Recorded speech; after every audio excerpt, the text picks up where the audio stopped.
Good morning students. मैं Vijaya Vaijayanti, assistant professor राजनीति विज्ञान गंगा सिंह कॉलेज छपरा। आज आपके लिए एक टॉपिक भारतीय संविधान की प्रस्तावना preamble of the Indian constitution पेश करने जा रही हूँ। लेकिन इससे पहले कोरोना वायरस, जैसा कि हम सभी जानते हैं, आज संपूर्ण विश्व और हमारा देश भी जो है इस महामारी से ग्रस्त है।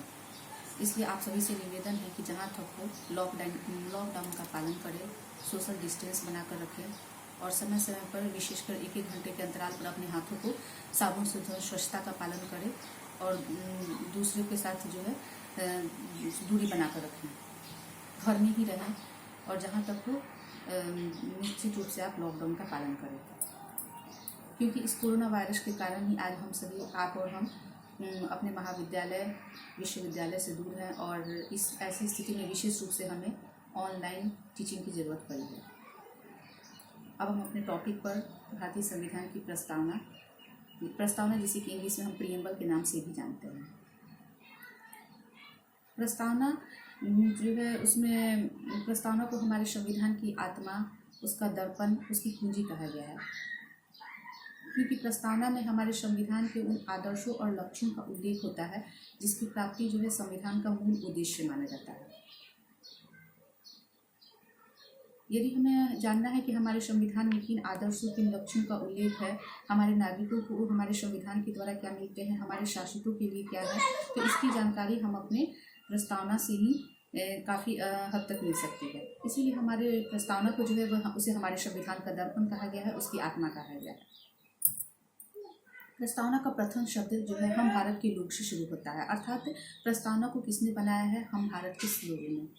लेकिन क्या हम सभी लोगों ने अपनी संविधान सभा में प्रस्तावना का निर्माण किया था? नहीं, बल्कि हमारे प्रतिनिधियों ने जो संविधान सभा के सदस्य थे उन्होंने संविधान का निर्माण किया था।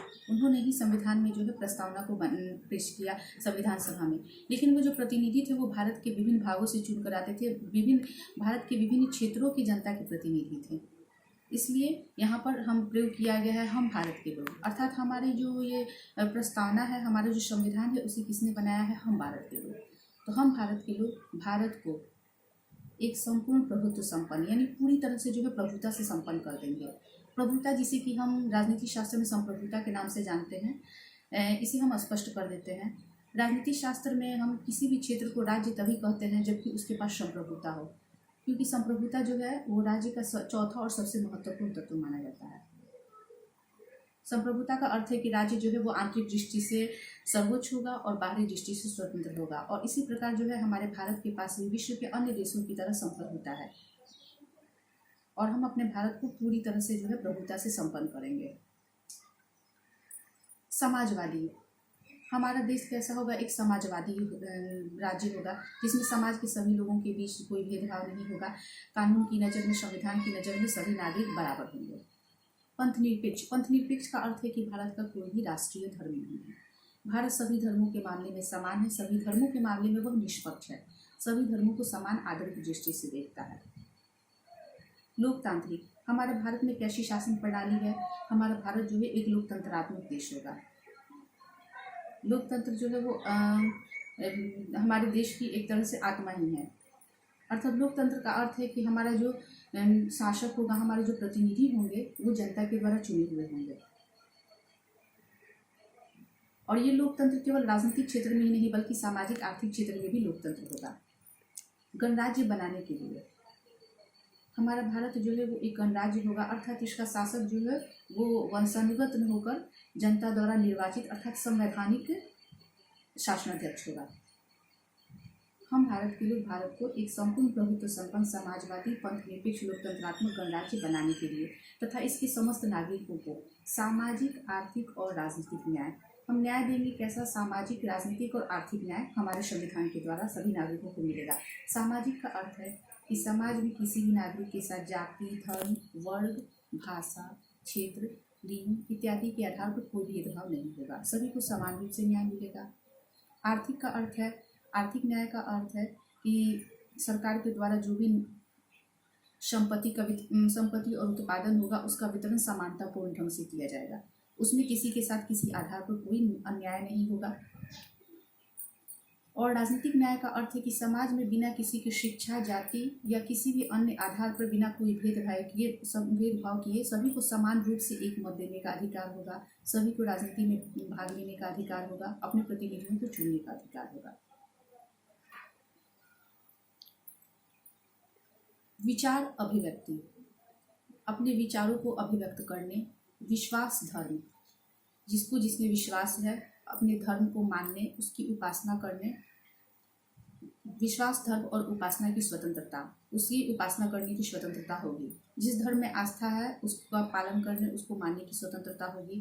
प्रतिष्ठा और अवसर की समता, समता अर्थात समानता, बराबरी। प्रतिष्ठा और अवसर की समता, प्रत्येक व्यक्ति जो है उसे समान रूप से जो है प्रतिष्ठा मिलेगी और अवसर मिलेगी। अगर एक ही सबको अवसर की समानता में किसी के साथ जो है भेदभाव नहीं किया जाएगा, अगर कोई भी व्यक्ति जो है समान रूप से एक ही पद पर है तो सभी को समान रूप से प्रतिष्ठा मिलेगी। प्रतिष्ठा और अवसर की समता प्राप्त कराने के लिए तथा उन सब में व्यक्ति की गरिमा, एक मनुष्य होने के नाते मनुष्य की जो गरिमा होती है, व्यक्ति की गरिमा, और राष्ट्र की एकता और अखंडता सुनिश्चित करने वाली। हम ऐसा कोई भी कार्य नहीं करेंगे जिससे कि हमारे देश की एकता और अखंडता खंडित हो, बल्कि देश की एकता और अखंडता बनी रहे, अच्छी तरह से वो निश्चित हो, वही सुनिश्चित करने वाली बंधुता बनाने के लिए ऐसा कार्य करें जिससे कि हम बंधुत्व यानी मित्रतापूर्ण ढंग से अपने देश की एकता और अखंडता को सुनिश्चित करने वाली बंधुता बनाने के लिए दृढ़ संकल्प होकर यानी मजबूती से अपनी इस संविधान सभा में आज तारीख 26 नवंबर 1949 ईस्वी मिति मार्गशीर्ष शुक्ल सप्तमी संवत 2006 विक्रमी को एतद द्वारा इस संविधान को अंगीकृत यानी अपने सभी अंगों के साथ, अधिनियमित यानी इसके सभी अधिनियमों के साथ, और आत्मार्पित यानी अपनी आत्मा के साथ हम अर्पित करते हैं। तो ये संक्षेप में हमारे संविधान की प्रस्तावना जो है उसका भावार्थ हुआ। ये हमारी प्रस्तावना का जो है, इसलिए इसमें हमारे संविधान के आदर्शों और लक्ष्यों का संक्षेप में उल्लेख किया गया है और इसके कारण इसे हमारे संविधान की आत्मा कहा गया है, दर्पण कहा गया है। और विशेष रूप से कुछ जानकारी कि हमारे संविधान का जब निर्माण हुआ यानी 26 जनवरी 1950, तो उस समय इसमें दो शब्द समाजवादी और पंथ निरपेक्ष नहीं जोड़े गए थे, और उसके साथ ही राष्ट्रीय एकता वाले भाग में अखंडता का भी समावेश किया गया 1976 में 42वें संविधान संशोधन के द्वारा। और अगर आप लोगों को कोई भी इसमें समस्या हो, कुछ भी हो, तो आप उसके लिए संपर्क कर सकते हैं। धन्यवाद।